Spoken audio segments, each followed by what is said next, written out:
Anong ganap sa mundo ng showbiz?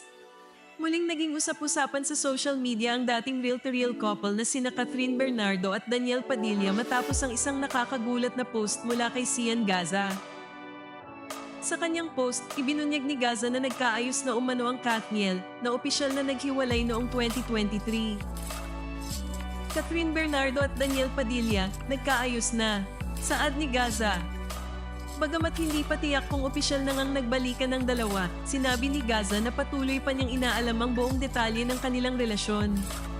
Linaw-linaw naman ang dalawang post ko yesterday, no? Sabi ko, ang chismis ay nagkabalikan na daw ang Katniel. Pero hindi pa to confirm, di ba? Sabi ko. And sa dulo ko nga, nagtanong ko, how true? So parang nangingi pa ako ng more sources to verify or para pabulaanan ang chismis na inay. So dun pa lang, hindi ko sinasabi na nagkabalikan sila. Diba? Kung ang interpretasyon nyo ay sinabi ko na nagkabalikan na sila, then kayo ang nagpapakalat ng fake news, not me. Linaw-linaw eh. Word per word basahin yung mga posts. Then dun naman sa pangalawa, with my photo in Jeju, South Korea, anong sabi ko? Confirmed 99.9% na nagkaayos na sila. Nagka-reconcile na sila. Naku, daming nakakita. Mga hairstylist, ibang artista na nagkakausap sila sa backstage, sa dressing room, and off work, may mga lihim na pagtatagpuan and everything else. Dami. So talaga nagkaayos na sila.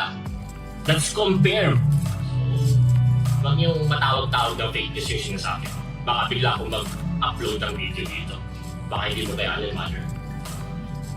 And sinabi ko rin after that na kukumpirmahin mo natin kung mag-jowa na ba sila ulit. So, dun pa lang, linaw-linaw na hindi ko sinasabi na nagkabalikan na ang Katniel, di ba? So, if your interpretation is like that, then kayo ang may problema. Not me. That's not on me. Kayong fake news na yun.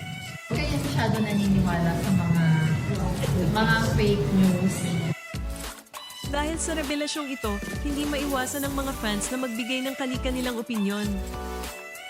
Sa ngayon, nananatiling tahimik sina Catherine at Daniel tungkol sa issue. Totoo na nga kaya ang reconciliation o isa lang itong haka-haka? Ano sa tingin mo? May second chance pa ba ang Katniel love story?